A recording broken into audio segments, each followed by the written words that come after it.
satisfaction and quality of life in regards to complete denture, its treatment as a modality. And when you look at the amount of literature coming through almost like more than 20 to 30 years of history, when you just Google it, or when you just search on PubMed or Scopus, that complete edentullism and treatment modalities, and people will be you will be getting more and more clinical research which is happening, and focus only on the patient satisfaction and quality of life.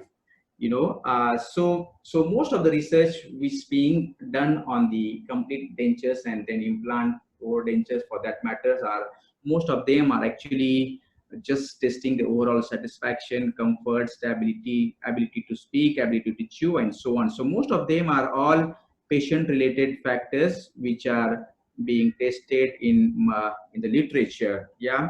So this is one of the systematic review done by so in 2018 published. So this treatment, basically the implant retained overdenture treatment, is not new treatment. It's almost in history, like a lot of clinical trials has been happening since 1990s and so on.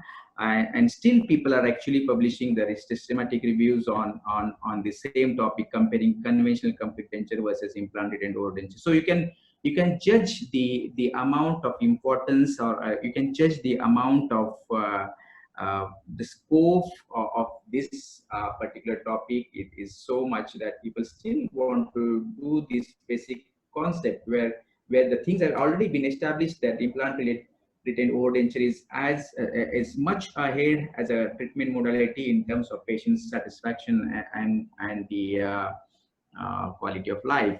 So Imami has done another good systematic review, which is way back in 2009, but it's very important to include this flow chart. Sorry, it's a forest chart where indicating, when you can see all the researchers, the forest plot is indicating these findings on one side of your standard mean difference, and indicating that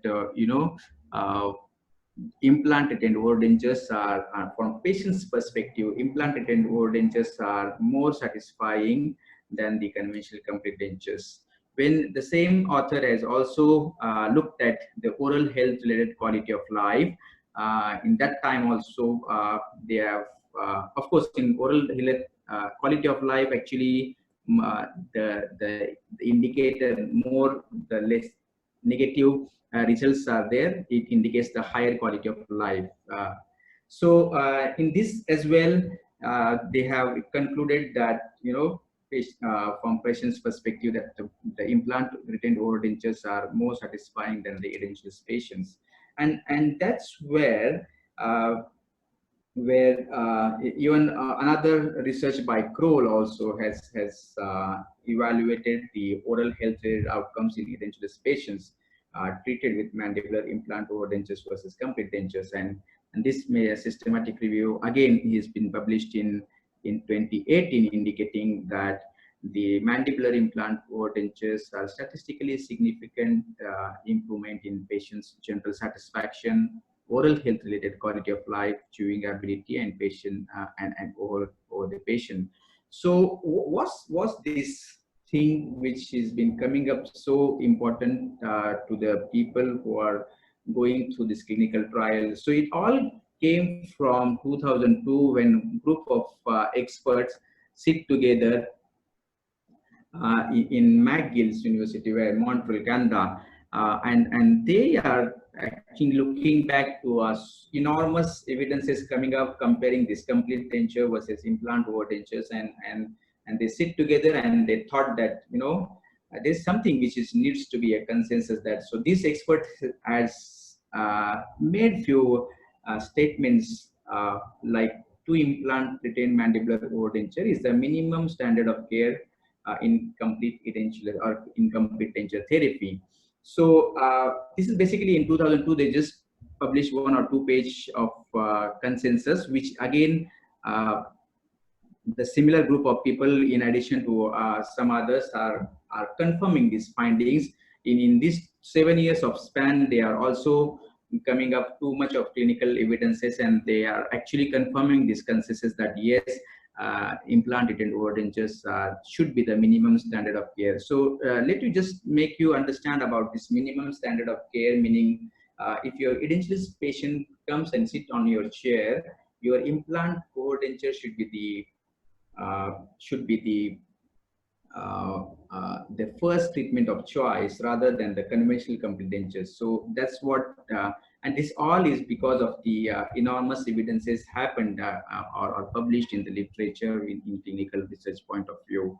And then the first systematic review is published in 2012, confirming the finding that yes, this consensus can be practiced worldwide, and that's how people are following the implant overdentures as a minimum standard of care for mandible. And I'm talking a lot about the mandible overdentures. Of course, I'll be touching quite a bit of on the maxillary overdentures as well. But most of the researches are happening on mandibular denture because that is the one which is more unstable, less retentive, a lot of resorption immediately causes lesser surface area. Being maxillary arch, we still maintain the surface area of foundation because of presence of a palate inside, and then you still can manage to have a sufficient amount of retention and stability supported by the maxillary bone there. To me, it's like a in that sense, it's mandibular retained overdentures are the more that's why they have been significantly been researched in that sense. So when you look back to the amount of or the types of prosthesis being restored for any edentulous mandible or maxilla for that matter are the two separate implant treatment. Those are the ones which are called as implanted overdentures. You can also go on adding a more number of implants, and then they can join with a common bar. This is just so. This is like a unsplinted, and this category is a splinted overdentures. So the implants, if you join it with a common bar, and then you can have a bar and clip, or in combination with another few more ball and socket attachments on casted on the bar.